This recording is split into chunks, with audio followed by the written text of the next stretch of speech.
The Queensland Liberal National Party is vowing unity and a fresh start after monumental reform during the state's annual convention here in Brisbane. Today saw the election of a new president. It follows years of infighting and uncertainty surrounding the executive. I spoke with Deputy LNP Leader David Janetzki a little earlier about what this fresh start and the election of Lawrence Springborg back to president means for the party. David Crisafulli has been talking about reform of the party, time for significant change for the party. And Lawrence Springborg, there is no more respected figure in Queensland politics than Lawrence. 37 years member of the LNP and the National Party previously, nearly 30 years as a member of Parliament. There is no more respected figure than Lawrence Springborg, and to have him as president sends a clear message that the LNP is ready to take the fight up to the Labor government. This follows yesterday's abolishment of the powerful President's Committee. It's effectively removing these backroom party brokers and returning to more of a grassroots level. So what does that actually mean, though, when it comes to the future of the party? So David Crisafulli again has been talking about the President's Committee as a body within the party that needed to be looked at, and it has been abolished now because we want to give the party back to its members. Our party is built on the rank and file members that go out, do the hard yards, hand out on voting day, work with the community, deeply entrenched in their communities, working locally.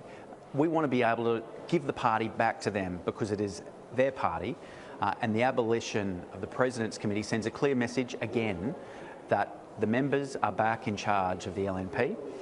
And David Crisafulli has seen through these key reforms, which is what he promised to do. Is this enough for the LNP to show a different face to the public and be a threat to Queensland Labor? This is a turning point for the LNP. There's no doubt that we had been beset by internal issues, but from now on, those issues are off the radar.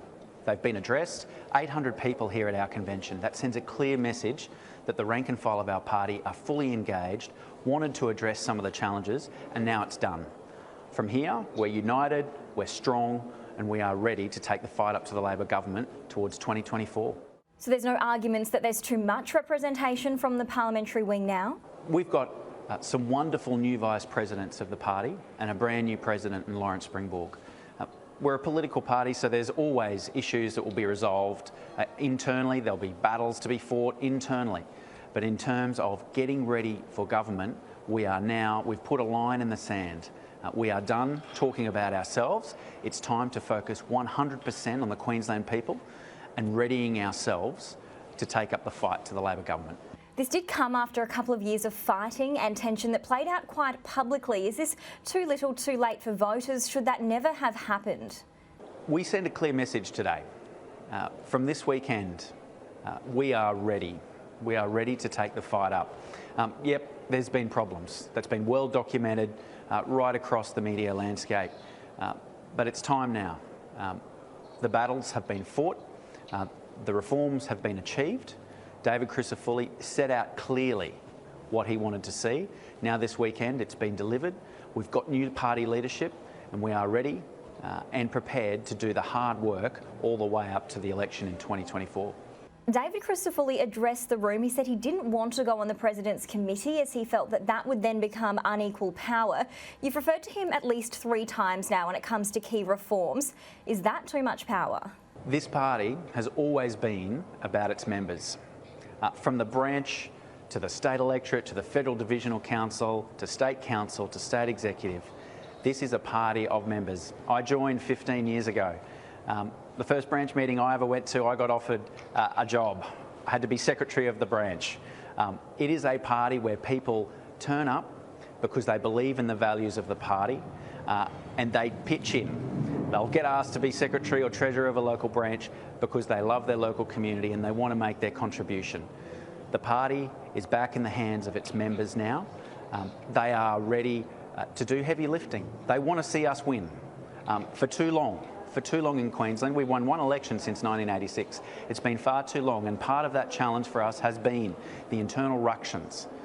This weekend has put a line in that, right through it.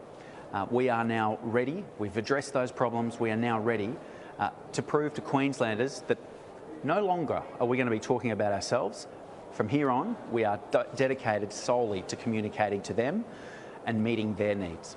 Let's finish with talking about the convention. It's 3 days. There's one more day on Sunday. I understand the Prime Minister is going to address the room via video link, and then the Deputy Prime Minister, Barnaby Joyce, will actually be there in person. Do you expect that there is going to be, among the 108 policies or motions for reform discussed as part of this convention, some debate or discussion when it comes to net zero emissions, particularly when it comes to potentially impacting the mining regions?